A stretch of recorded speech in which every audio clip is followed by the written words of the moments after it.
Joël Dicker. Je te lis donc ce chapitre. Donc dans le précédent chapitre, on avait pu en découvrir un peu plus sur la relation de Harry et de Marcus. Donc comment ils s'étaient rencontrés. On avait pu s'apercevoir que Harry n'est pas quelqu'un qui mâche ses mots. Il est du genre à être direct, honnête. Et donc c'est comme ça que Marcus s'est lié d'amitié avec Harry.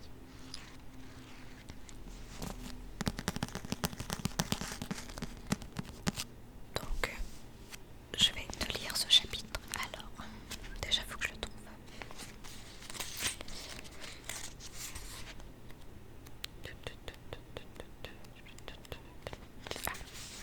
Chapitre 27. Là où l'on avait planté des hortensias.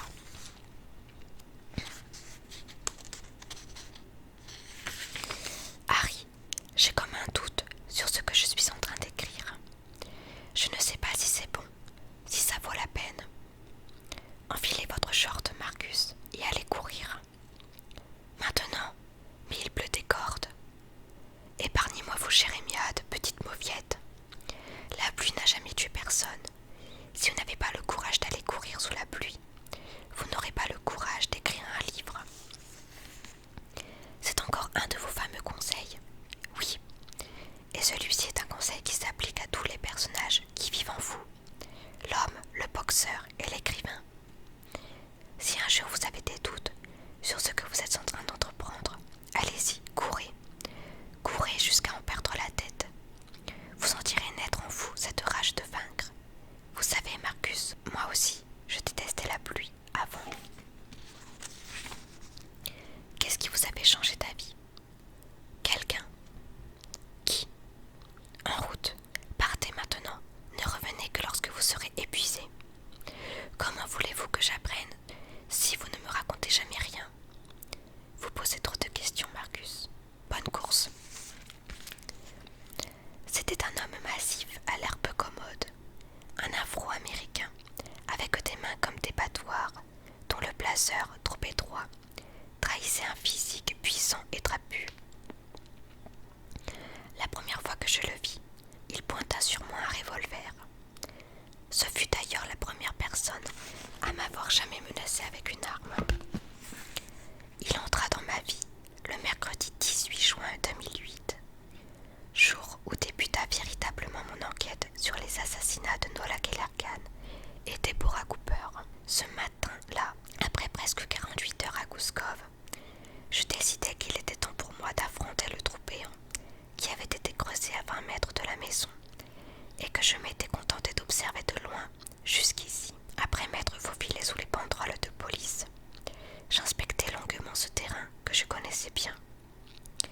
Gouskov était entouré par la plage et la forêt côtière, et il n'y avait ni barrière, ni interdiction de passage pour délimiter la propriété.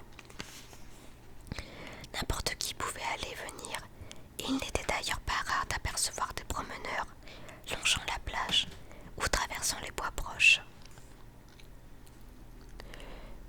Le trou se situait sur une parcelle herbeuse dominant l'océan, entre la terrasse et la forêt.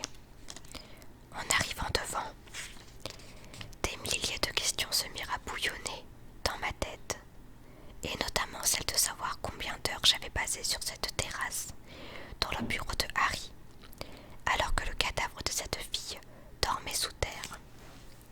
Je pris des photos et même quelques vidéos avec mon téléphone portable, essayant d'imaginer le corps décomposé tel que la police avait dû le trouver.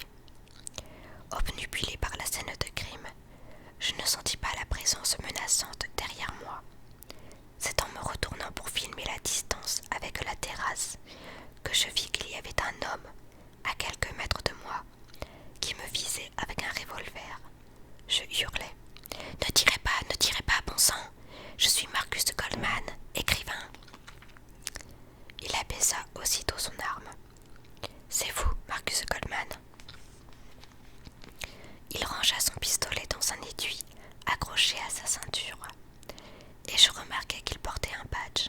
« Vous êtes flic ?» demandai-je. « Sergent Perry Galawood, brigade criminelle de la police d'État. Qu'est-ce que vous fabriquez ici? C'est une scène de crime. » « Vous faites ça souvent, braquer les gens avec votre pétoire. Et si j'étais de la police fédérale, vous auriez eu l'air malin. Ah, je vous aurais fait virer sur le champ. » Il éclata de rire. « Vous, un flic, ça fait 10 minutes que je vous observe à marcher sur la pointe des pieds pour ne pas salir vos mocassins. Et les fédéraux ne poussent pas de cris lorsqu'ils voient une arme. Ils sortent la leur et tirent sur tout ce qui bouge. J'ai cru que vous étiez un bandit. Parce que je suis noire. Non, parce que vous avez une tête de bandit. C'est une cravate indienne que vous portez. Oui, complètement démodée. Allez-vous me dire ce que vous foutez ici? J'habite ici. Comment ça, vous habitez ici? Je suis un ami de Harry Kéber. Il m'a demandé de m'occuper de la maison pendant son absence. Vous êtes complètement fou. Harry Kéber est accusé d'un double meurtre. Sa maison a été perquisitionnée et est interdite d'accès. Je vous embarque, mon vieux. Vous n'avez pas mis de scellé sur la maison. Il resta perplexe un instant. Puis il répondit. J'ai pas pensé qu'un écrivain du dimanche viendrait squatter. Il fallait penser, même si c'est un exercice difficile pour un policier. Je vous embarque quand même. Vide juridique, m'écriai-je. Pas de scellé, pas d'interdiction. Je reste ici. Sinon je vous traîne devant la Cour suprême et je vous poursuis pour m'avoir menacé avec votre pétoire. Je vais demander des millions de dommages et intérêts. J'ai tout filmé. C'est un coup de rose, hein? Soupira Galawood. Oui. Pfff, quel diable! Il enverrait sa propre mère sur la chaise électrique si ça pouvait disculper un de ses clients. Vide juridique, sergent, vide juridique. J'espère que vous ne m'en voulez pas. Si, mais de toute façon, la maison ne nous intéresse plus. Par contre, je vous interdis de remettre les pieds au-delà des banderoles de police. Vous ne savez pas lire. Il est écrit scène de crime, ne pas franchir. Ayant retrouvé de ma superbe, j'ai boosté ma chemise et fis quelques pas en direction du trou. Figurez-vous, sergent, que j'enquête moi aussi, expliquai-je très sérieusement. Dites-moi plutôt ce que vous savez sur l'affaire. Il bouffa encore. Non mais je rêve, vous enquêtez. En voilà une nouvelle, vous me devez 15 $ d'ailleurs. 15 $, et pourquoi ça? C'est ce que m'a coûté votre bouquin. Je l'ai lu l'année passée, très mauvais bouquin. Sans doute le plus mauvais que j'ai lu de toute ma vie. J'aimerais être remboursé. Je le regardai droit dans les yeux et lui dis « Allez vous faire voir, sergent ?» Et comme j'avançais encore sans regarder où j'allais, je tombais dans le trou. Et je me mis à hurler de nouveau parce que j'étais là où Nola était morte. « Mais vous n'êtes pas possible !» cria Galawood depuis le haut du talus de terre. Il me tendit la main et m'aida à remonter. Nous allâmes nous asseoir sur la terrasse et je lui donnai son argent. Je n'avais qu'un billet de 50. « Vous avez la monnaie ?» demandai-je. « Non. » « Gardez tout. Merci l'écrivain. » « Je ne suis plus écrivain. » J'allais vite comprendre que le sergent Galawood était un homme bourru doublé d'une tête de mule. Néanmoins, après quelques supplications, il me raconta que le jour de la découverte, il était de permanence et qu'il avait été l'un des premiers autour du trou. Il y avait des restes humains et un sac en cuir, un sac frappé à l'intérieur du nom de Nola Kellergan. Je l'ai ouvert. Il y avait un manuscrit en relativement bon état. J'imagine que le cuir a conservé le papier. Comment avez-vous su que ce manuscrit était celui de Harry Kéber? Sur le moment, je l'ignorais. Je le lui ai montré en salle d'interrogatoire et il l'a aussitôt reconnu. J'ai contrôlé le texte ensuite, évidemment. Il correspond mot pour mot à son bouquin, Les origines du mal, publié en 1976, moins d'une année après le drame. Drôle de coïncidence, non? Le fait qu'il ait écrit un livre sur Nola ne prouve pas qu'il l'ait tué. Il dit que ce manuscrit avait disparu et qu'il arrivait que Nola s'en empare.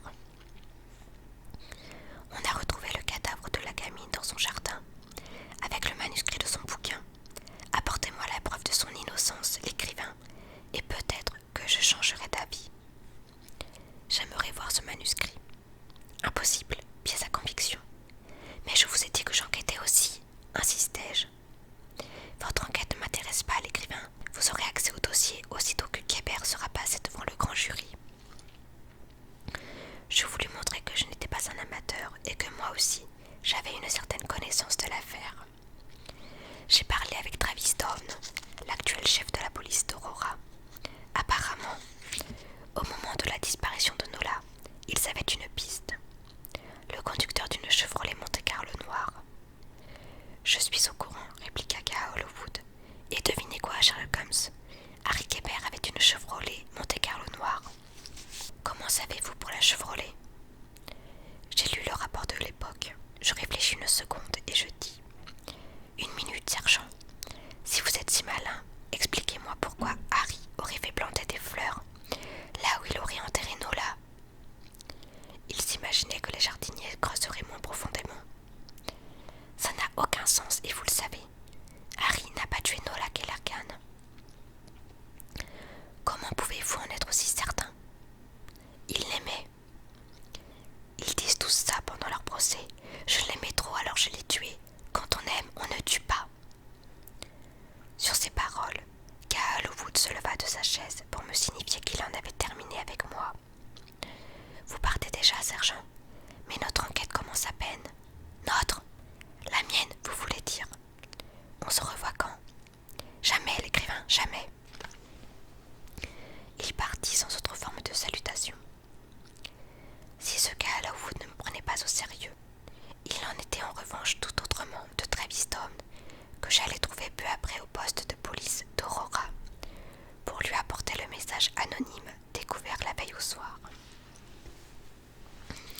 Je viens te voir parce que j'ai trouvé ça à Gouskov, lui dis-je en posant le morceau de papier sur son bureau. Il le lut. Rentre chez toi, Goldman. Ça date de quand? Hier soir. Je suis partie me promener sur la plage. En revenant, ce message était coincé dans l'embrasure de la porte d'entrée. Et j'imagine que tu n'as rien vu. Rien. C'est la première fois. Oui, en même temps, ça ne fait que 2 jours que je suis là. Je vais enregistrer une plainte pour ouvrir un dossier. Il va falloir être prudent, Marcus. Je croirais entendre ma mère. Non, c'est sérieux. Ne sous-estime pas l'impact émotionnel de cette histoire. Je peux garder cette lettre. Elle est à toi. Merci. Et qu'est-ce que je peux faire d'autre pour toi? Je suppose que tu n'es pas venu ici uniquement pour me parler de ce bout de papier. J'aimerais que tu m'accompagnes à cette crique, si tu as le temps. Je voudrais voir l'endroit où tout s'est passé.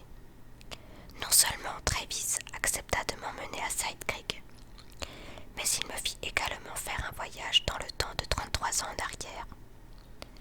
À bord de sa voiture de patrouille, nous parcourûmes l'itinéraire qu'il avait lui-même emprunté lorsqu'il avait répondu au premier appel de Deborah Cooper.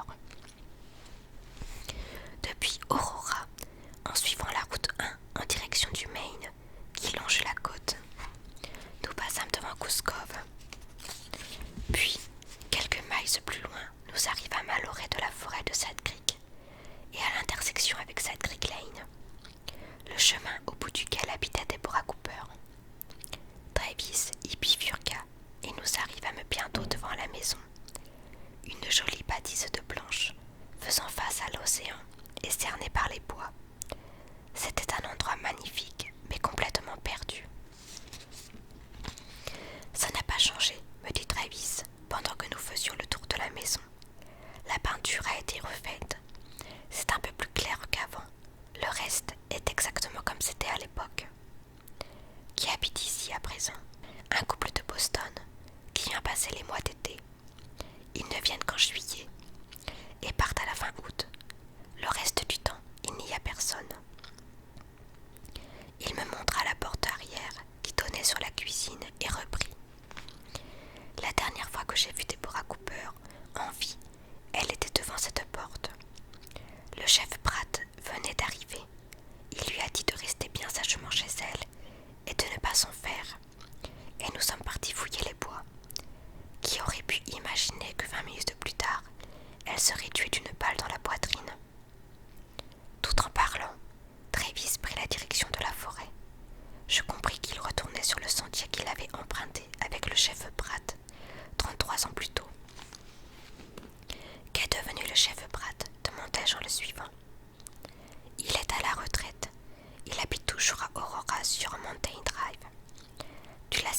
déjà croisé. Un type plutôt costaud qui porte des pantalons de golf en toutes circonstances. Nous nous enfonçâmes parmi les rangées d'arbres. À travers la végétation dense, on pouvait voir la plage, légèrement en contrebas. Après un bon quart d'heure de marche, Travis s'arrêta net devant 3 pins bien droits. C'était là, me dit-il. Là quoi?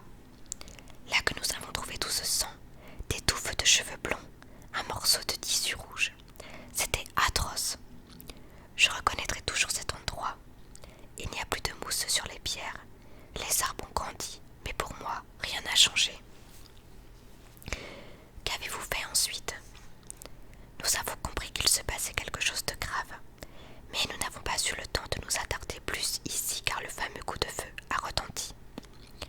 C'est fou, nous n'avons rien vu venir. Je veux dire, on a forcément croisé la gamine ou son meurtrier à un moment donné. Je sais pas comment on a pu passer à côté de ça. Je pense qu'ils étaient cachés dans les bosquets et qu'ils l'empêchaient de crier. La forêt est immense, ce n'est pas difficile d'y passer inaperçu.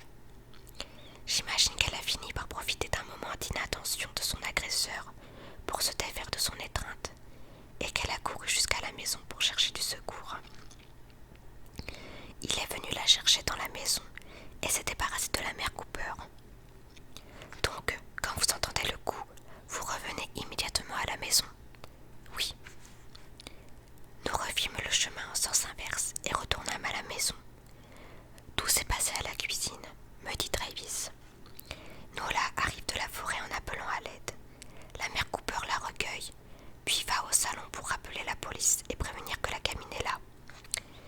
Je sais que le téléphone est dans le salon parce que je l'avais moi-même utilisé, une demi-heure plus tôt pour appeler le chef Pratt. Pendant qu'elle téléphone, l'agresseur pénètre dans la cuisine pour récupérer Nola. Mais à ce moment-là, Cooper réapparaît et il la bat. Puis il emmène Nola et la traîne jusqu'à sa voiture. Où était cette voiture? Sur le bord de la route 1, là où elle longe cette maudite forêt. Viens, je vais te montrer. De la maison, Travis m'emmena à nouveau dans la forêt, mais dans une toute autre direction cette fois, me guidant d'un pas sûr à travers les arbres. Nous débouchâmes rapidement sur la route 1. La Chevrolet noire était là. À l'époque, les abords directs de la route étaient moins dégagés et elle était dissimulée par les buissons. Comment sait-on que c'est le chemin qu'il a pris? Il y avait des traces de sang de la maison jusqu'ici. Et la voiture? Évaporée. Comme je te le disais, un adjoint du shérif qui arrivait en renfort par cette route est tombé dessus par hasard. Une poursuite s'est engagée. On a dressé des barrages dans toute la région, mais il nous a semés. Comment le meurtrier a-t-il fait pour passer entre les mailles du filet? Ça, je voudrais bien le savoir. Et je dois dire qu'il y a beaucoup de questions que je me pose depuis 33 ans à propos de cette affaire. Tu sais, il n'y a pas un jour qui passe sans qu'en montant dans ma voiture de police, je me demande ce qui se serait passé si on avait rattrapé cette saloperie de Chevrolet. Peut-être qu'on aurait pu sauver la petite. Alors tu penses qu'elle était à bord? Maintenant qu'on a retrouvé son corps à 2 miles d'ici, je dirais que c'est certain. Et tu penses aussi que c'était Harry qui conduisait cette Chevrolet noire, hein? Il haussa les épaules. Disons simplement qu'au vu des récents événements, je ne vois pas qui ça pourrait être d'autre. L'ancien chef de la police, Garrett Pratt, que j'allais trouver le même jour, semblait être du même avis que son adjoint de l'époque quant à la culpabilité de Harry. Il me reçut sous son porche, en pantalon de golf. Sa femme, Amy, après nous avoir servi à boire, fit semblant de s'occuper des bacs de plantes ornant sa marquise pour écouter notre conversation, ce dont elle ne se cachait pas puisqu'elle commentait ce que disait son mari. « Je vous ai déjà vu, non ?» me demanda Pratt. « Oui, je viens souvent à Aurora. » « C'est ce gentil jeune homme qui a écrit ce livre, lui indiqua sa femme. « Vous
j'y dénichai une brèche.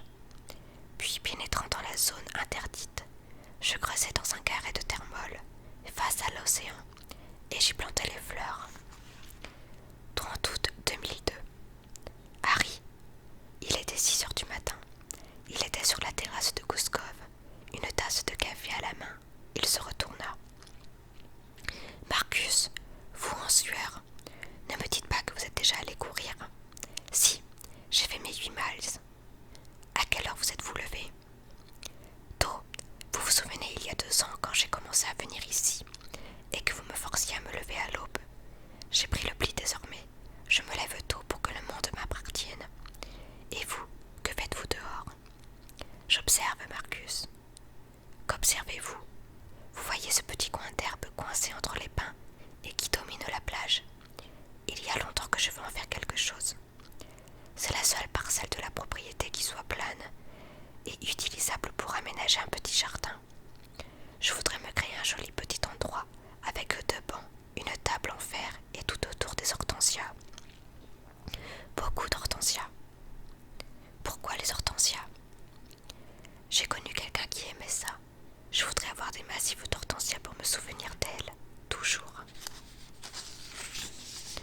C'est quelqu'un que vous avez aimé? Oui. Vous avez l'air triste, Harry. N'y prêtez pas attention. Harry, pourquoi ne me parlez-vous jamais de votre vie amoureuse? Parce qu'il n'y a rien à dire. Regardez plutôt, regardez bien. Ou plutôt, fermez les yeux. Oui, fermez-les bien, pour qu'aucune lumière ne traverse vos paupières. Vous voyez, il y a ce chemin pavé qui part de la terrasse et conduit jusqu'aux hortensias.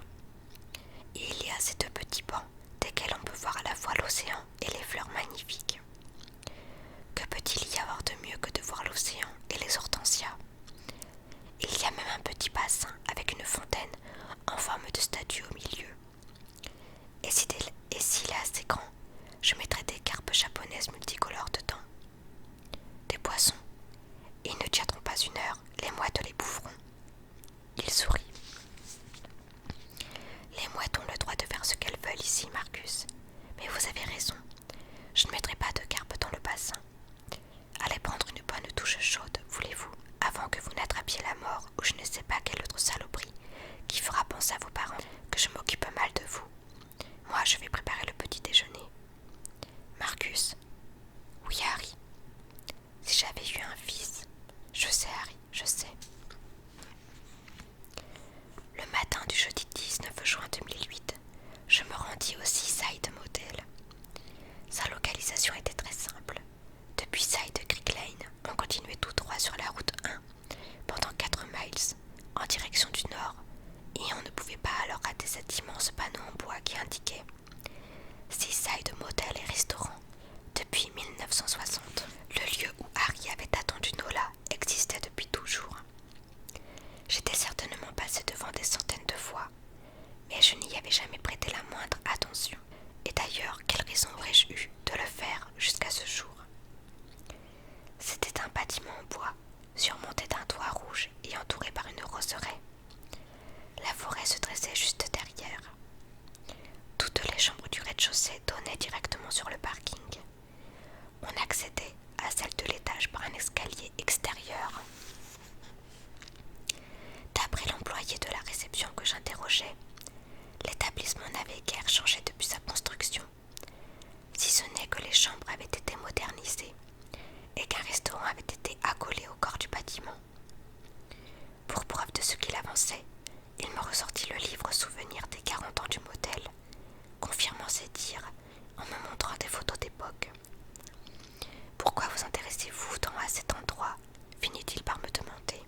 « Parce que je suis à la recherche d'un renseignement très important, lui dis-je.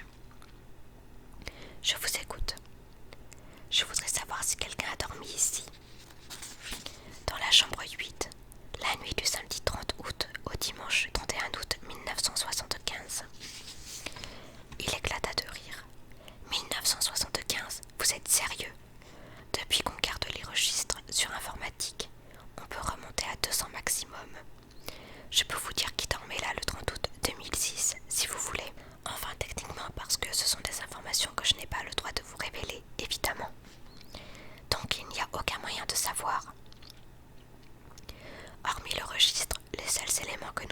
sont les adresses e-mail de notre newsletter. Serez-vous intéressé à recevoir notre newsletter? Non merci, mais j'aimerais visiter la chambre 8 si c'est possible. Vous ne pouvez pas visiter, mais elle est libre. Voulez-vous la louer pour la nuit? C'est 100 $. Votre panneau indique que toutes les chambres sont à 75 $. Vous savez quoi? Je vais vous filer 20 $.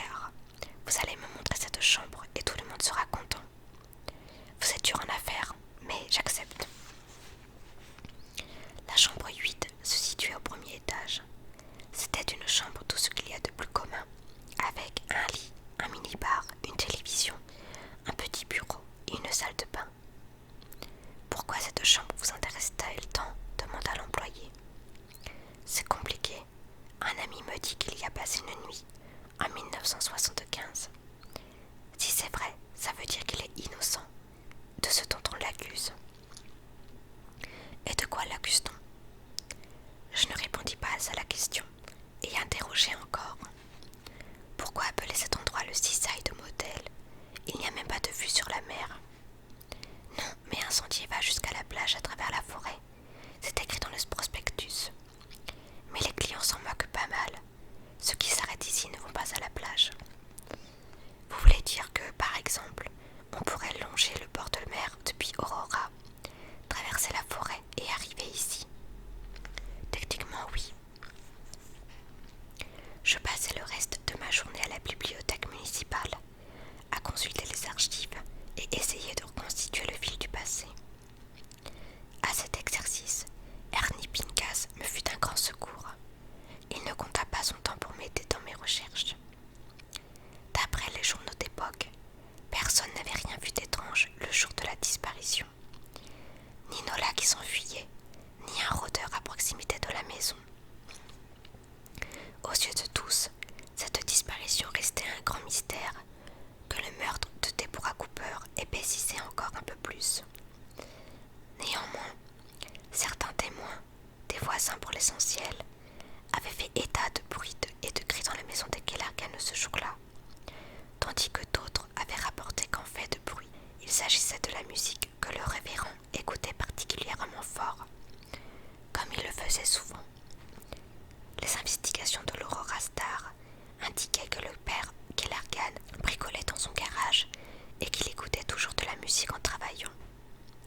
Il élevait suffisamment le volume pour couvrir le bruit de ses outils, estimant que de la bonne musique, même jouée trop forte, était toujours préférable au son des marteaux.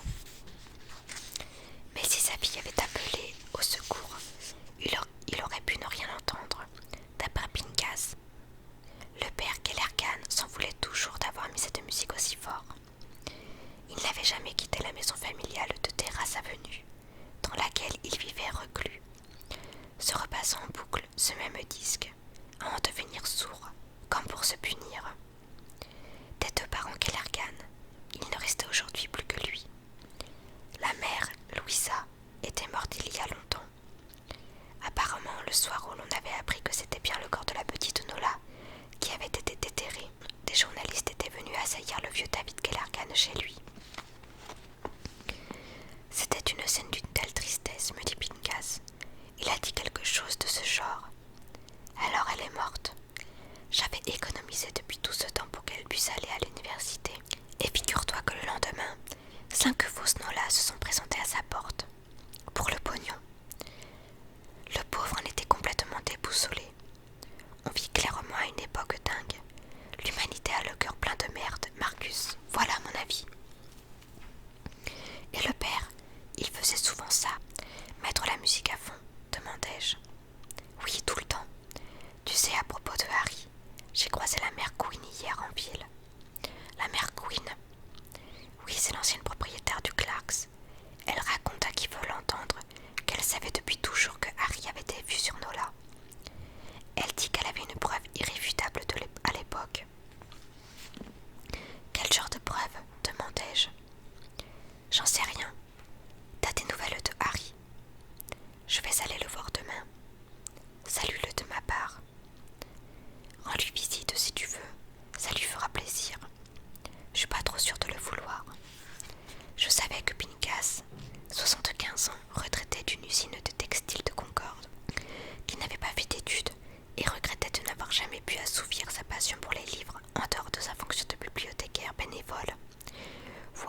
gratitude éternelle à Harry, depuis que celui-ci lui avait permis de suivre librement des cours de littérature à l'université de Burroughs.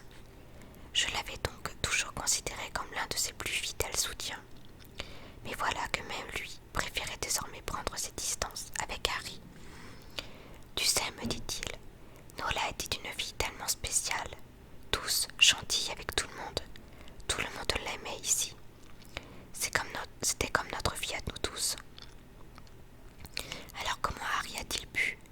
Je veux dire, même s'il ne l'a pas tué, il lui a écrit ce livre. Enfin merde, elle avait 15 ans. C'était une gosse.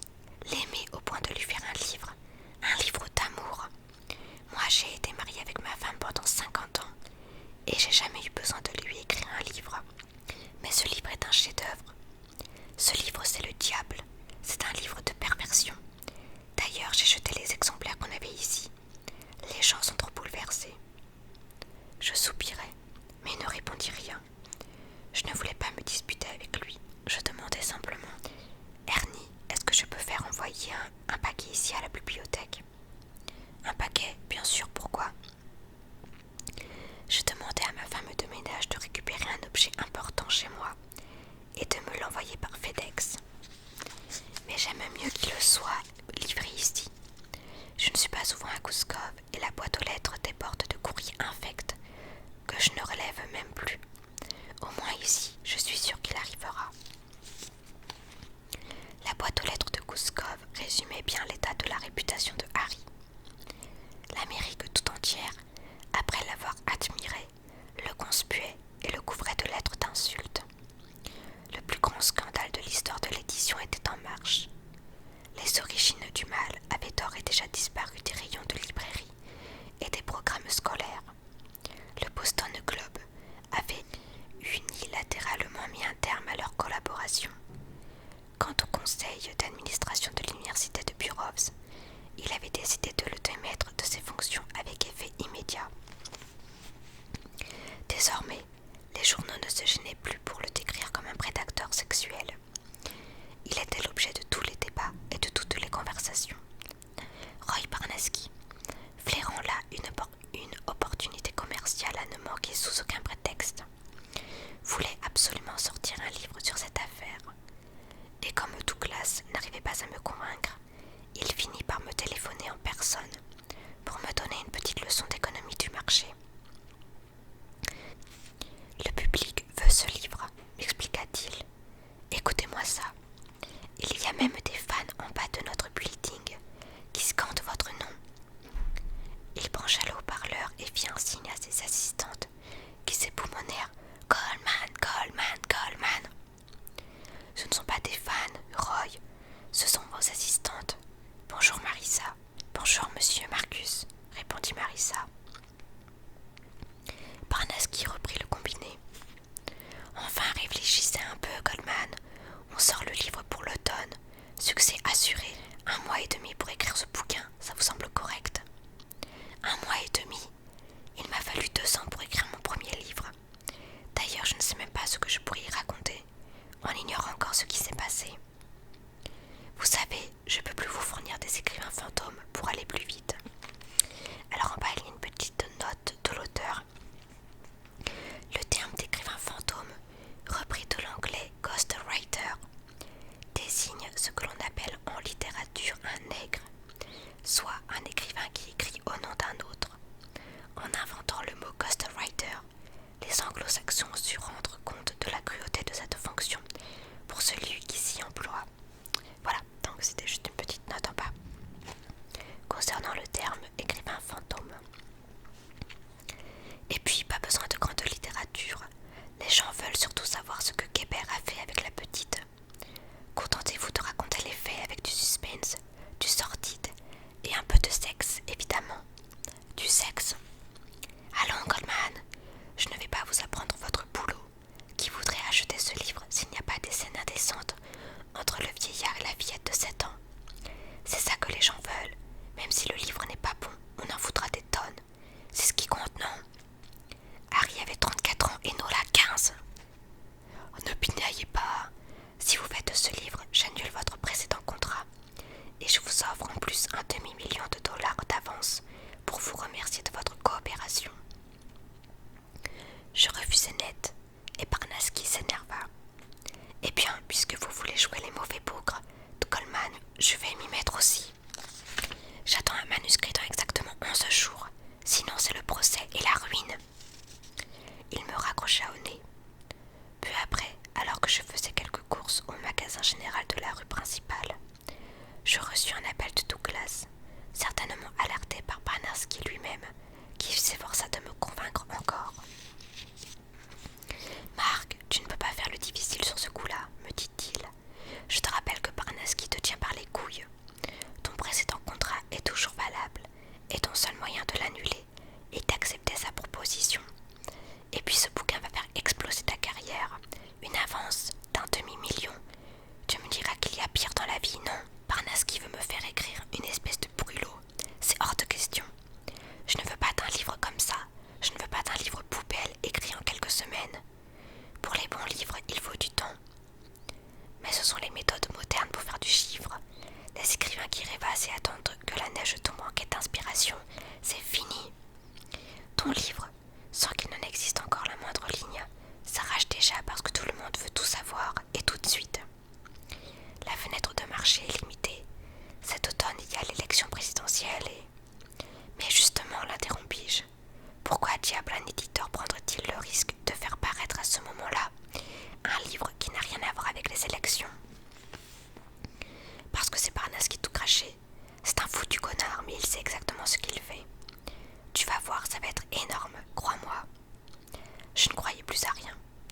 Je payai mes achats et retournai à ma voiture garée dans la rue. C'est alors que je trouvai glissé derrière l'un des essuie-glaces un morceau de papier. De nouveau, ce même message. Rentre chez toi, Coleman. Je regardais autour de moi, personne. Quelques personnes s'attablaient à une terrasse proche, des clients qui sortaient du magasin général. Qui me suivait? Qui n'avait pas envie de me voir enquêter sur la mort de Nola Kellergan? Le lendemain de ce nouvel incident, le vendredi 20 juin, je retournai voir Harry à la prison. Avant de quitter Aurora, je fis un arrêt à la bibliothèque où mon paquet venait d'être livré. « Qu'est-ce que c'est » demanda Pincas curieux, en espérant que je l'ouvrirais devant lui. « Un outil dont j'ai besoin. »« Un outil de quoi ?»« Un outil de travail, merci de l'avoir réceptionné, Ernie. »« Attends, tu veux pas boire un café? Je viens d'en faire. Tu veux des ciseaux pour ouvrir le paquet? Merci, Ernie, volontiers. Une prochaine fois pour le café. Je dois y aller. » En arrivant à Concorde, je décidai de faire un crochet par le quartier général de la police d'État pour aller trouver le sergent Cahill Wood et lui soumettre les quelques hypothèses que j'avais pu échafauder depuis notre brève rencontre. Le quartier général de la police d'État de New Hampshire, où la brigade criminelle avait ses bureaux, était un grand bâtiment en briques rouges situé au numéro 33 de Hazen Drive au centre de Concorde. Il était presque 13 heures. On m'informa que Cahill Wood était parti déjeuner et on me pria d'attendre dans un couloir sur un banc à côté d'une table où il y avait du café payant et des magazines. Lorsqu'il arriva, 1 heure plus tard, il avait imprimé sur son visage son air mauvais. « C'est vous !» explosa-t-il en me voyant. « On m'appelle, on me dit « Perry, grouille-toi, il y a un type qui t'attend depuis 1 heure. » Et moi, j'interromps la fin de mon repas pour venir voir ce qui se passe parce que c'est peut-être important. Et je tombe sur l'écrivain. Ne m'en voulez pas, je me disais que nous étions partis sur de mauvaises bases et que peut-être... Je vous déteste, l'écrivain. Tenez-vous le pour dit. Ma femme a lu votre bouquin. Elle vous trouve beau et intelligent. Votre tête à l'arrière de votre livre a trôné sur sa table de nuit pendant des semaines. Vous avez habité dans notre chambre à coucher. Vous avez dormi avec nous. Vous avez dîné avec nous. Vous êtes partis en vacances avec nous. Vous avez pris des pains avec ma femme. Vous avez fait glousser toutes ses amies. Vous avez pourri ma vie. Vous êtes marié, sergent. C'est vous. Vous êtes si désagréable que j'aurais juré que vous n'aviez pas de famille. Il enfonça furieusement sa tête dans son double menton. Au nom du ciel, qu'est-ce que vous voulez? Aboya-t-il. Comprendre. C'est très ambitieux pour un type de votre espèce. Je sais. Laissez faire la police, voulez-vous? J'ai besoin d'informations, sergent. J'aime tout savoir, c'est maladif. Je suis un grand anxieux, j'ai besoin de tout contrôler. Eh bien, contrôlez-vous, vous. Pourrait-on aller dans votre bureau? Non. Dites-moi juste si Nola est bien morte à l'âge de 15 ans. Oui, l'analyse des os l'a confirmé. Donc, elle a été enlevée et tuée au même moment? Oui. Mais ce sac, pourquoi a-t-elle été enterrée avec son sac? Je n'en sais rien. Et si elle avait un sac, cela pourrait-il nous amener à penser qu'elle a fugué? Si vous préparez un sac pour vous enfuir, vous le remplissez de vêtements, non? Exact. Or là, il n'y avait que ce bouquin. Un point pour vous, dis-je. Votre sagacité m'éblouit, mais ce sac... Il m'interrompit. Je n'aurais jamais dû vous parler de ce sac l'autre jour. Je ne sais pas ce qui m'a pris. Je n'en sais rien non plus. La pitié, j'imagine. Oui, c'est ça. Vous m'avez fait pitié avec votre air perdu et vos chaussures couvertes de boue. Merci. Si je peux me permettre encore, que pouvez-vous me dire de l'autopsie? D'ailleurs, dit-on autopsie pour un squelette?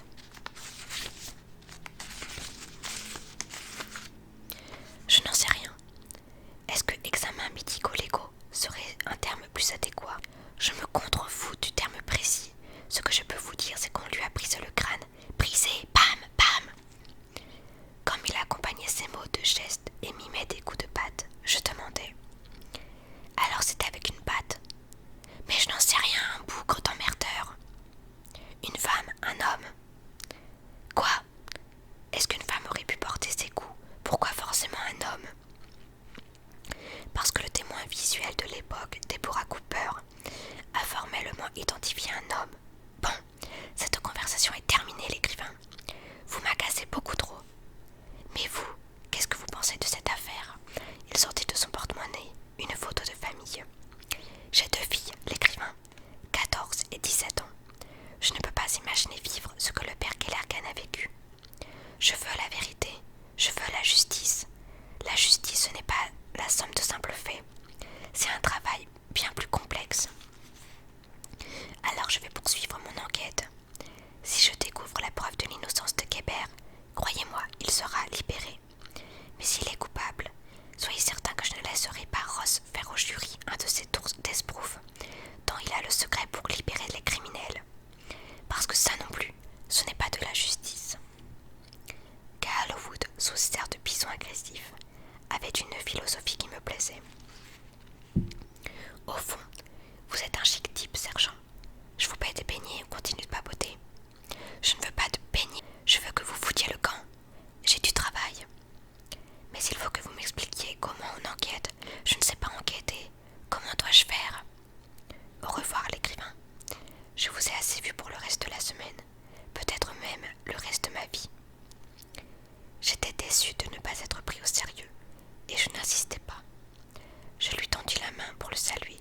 Il me broya les phalanges de sa grosse poigne, et je m'en allai. Mais sur le parking extérieur, je l'entendis qui me hélait, l'écrivain. Je me retournai, et je le vis qui faisait trotter sa grosse masse dans ma direction. L'écrivain, me dit-il, lorsqu'il me rejoint, le souffle court. Les bons flics ne s'intéressent pas au tueur, mais à la victime. C'est à propos de la victime que vous devez vous interroger. Il faut commencer par le début, par avant le meurtre. Pas par la fin. Vous faites fausse route en vous concentrant sur le meurtre. Vous devez vous demander qui était la victime. Demandez-vous qui était Nola Kellergan et Deborah Cooper. Si vous voulez mon avis, tout est lié à Nola. Deborah Cooper n'a été qu'une victime collatérale. Trouvez qui était Nola. Vous trouverez son meurtrier et celui de la mère Cooper par la même occasion. Qui était Nola Kellergan? C'est la question que je comptais bien poser à Harry en me rendant à la prison d'État. Il avait mauvaise mine. Il semblait très préoccupé par le contenu de son casier de fitness. « Vous avez tout trouvé ?» me demanda-t-il avant de me saluer. « Oui. »« Et vous avez tout brûlé ?»« Oui. »« Le manuscrit aussi. »« Le manuscrit aussi. » Pourquoi ne m'avez-vous pas confirmé que c'était fait? J'étais morte d'inquiétude. Et où étiez-vous pendant ces 2 jours? Je menais mon enquête, Harry. Pourquoi est-ce que cette boîte se trouvait dans un casier de fitness? sais que ça va vous paraître bizarre. Après votre visite à Aurora en mars, j'ai eu peur que quelqu'un d'autre trouve la boîte. Je me suis dit que n'importe qui pouvait tomber dessus. Un visiteur sans gêne, la femme de ménage. J'ai jugé qu'il était plus prudent de cacher mes souvenirs ailleurs. Vous les avez cachés, mais ça fait de vous un coupable. Et ce manuscrit, c'était celui des origines du mal. Oui, la toute première version. J'ai reconnu le texte. Il n'y avait pas de titre sur la couverture. Le titre m'est venu après coup. Après la disparition de Nola, vous voulez dire? Oui, mais ne parlons pas de ce manuscrit, Marcus. Il est maudit. Il n'a attiré que le mal autour de moi. La preuve. Nola est morte et je suis en prison. Nous nous dévisageâmes un instant. Je déposai sur la table un sac en plastique dans lequel était le contenu de mon paquet. « Qu'est-ce que c'est » demanda Harry. Sans répondre, j'en sortis un appareil à mini-disque auquel était branché un micro, permettant d'effectuer des enregistrements. Je l'installai devant Harry. « Marcus, nom d'un chien, qu'est-ce que vous fabriquez? Ne me dites pas que vous avez conservé cette satanée machine. » Bien sûr, Harry, je l'ai gardée précieusement. Rangez-moi ça, voulez-vous? Ne faites pas votre mauvaise tête, Harry. Mais que diable voulez-vous faire de cet engin? Je veux que vous me parliez de Nola, d'Aurora, de tout, de l'été 1975, de votre livre. J'ai besoin de savoir. La vérité, Harry, doit figurer quelque part. Il sourit tristement. J'enclenchai l'enregistreur et je le laissai parler.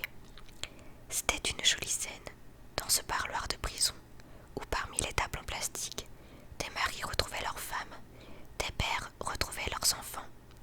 Je retrouvais mon vieux maître qui me racontait son histoire. Ce soir-là, je dînais de bonne heure sur la route du retour vers Aurora. Après quoi, comme je n'avais pas envie de retourner tout de suite à Gouskov et me retrouver seule dans cette immense maison, je longeai longuement la côte en voiture. Le jour déclinait, l'océan scintillait, tout était magnifique. Je passais le Seaside Motel, la forêt de Side Creek Lane, Gouskov. Je traversai Aurora et je me rendis jusqu'à la plage de Grand Beach. Je marchai jusqu'au bord de l'eau, puis je m'assis sur les galets pour contempler la nuit naissante. Les lumières d'Aurora dansaient au loin dans le miroir des vagues. Les oiseaux d'eau poussaient des cris stridents. Des moqueurs polygotes chantaient dans les buissons alentours. J'entendais les cornes de brume des phares. Je mis en marche l'enregistreur et la voix de Harry retentit dans l'obscurité. Vous connaissez la plage de Grand Beach, Marcus? C'est la première d'Aurora lorsqu'on arrive depuis le Massachusetts.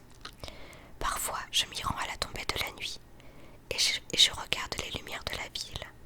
Et je repense à tout ce qui s'y est passé depuis 33 ans. Cette plage est celle sur laquelle je m'arrêtais le jour de mon arrivée à Aurora. C'était le 20 mai 1975. J'avais 34 ans. J'arrivais de New York où je venais de décider de prendre mon destin en main. J'avais tout plaqué. J'avais quitté mon poste d'enseignant en littérature. J'avais rassemblé mes économies et j'avais décidé de tenter une aventure d'écrivain.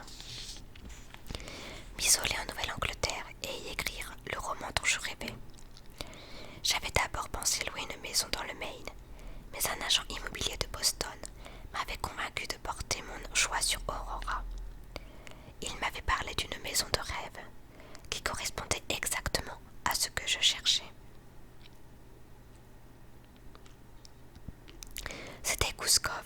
À l'instant où je suis arrivée devant cette maison, j'en suis tombée amoureux. C'était l'endroit qu'il me fallait, une retraite calme et sauvage, sans être complètement isolée non plus, car à quelques miles seulement d'Aurora. La ville me plaisait beaucoup également. La vie y semblait douce. Les enfants jouaient dans les rues en toute insouciance. Le taux de criminalité était inexistant. C'était un endroit de carte postale. La maison de Gouskov était bien au-dessus de mes moyens, mais l'agence de location accepta que je paie en 2 fois. Et je fis mes calculs. Si je ne dépensais pas trop d'argent, je pourrais joindre les 2 bouts. Et puis, j'avais un pressentiment, celui que je faisais le bon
population s'imagine que j'étais une grande vedette new-yorkaise.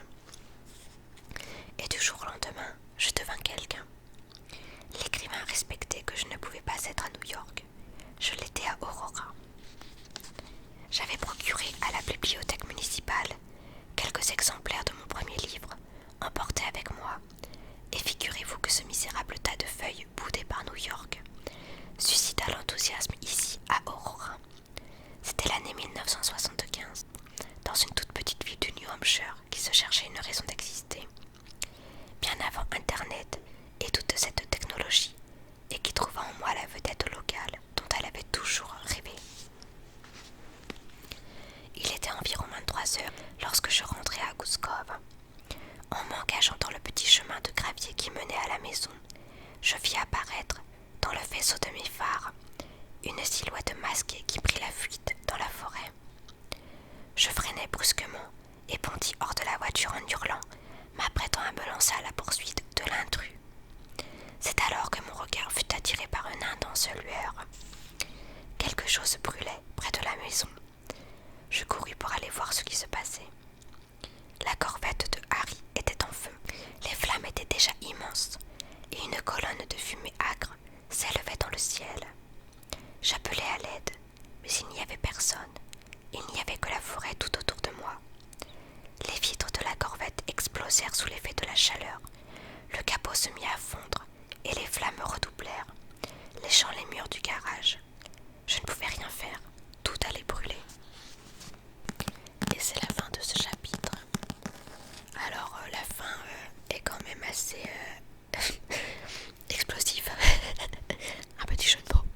Mais c'est vrai que la fin de ce chapitre laisse supposer qu'il va y avoir beaucoup d'actions dans les autres chapitres à venir. Et personnellement, j'adore la relation qu'entretient Marcus avec le policier, Cal Wood. Je pense que ça va être assez comique, eux deux. N'hésite pas à me dire en commentaire ce que tu as pensé de ce chapitre.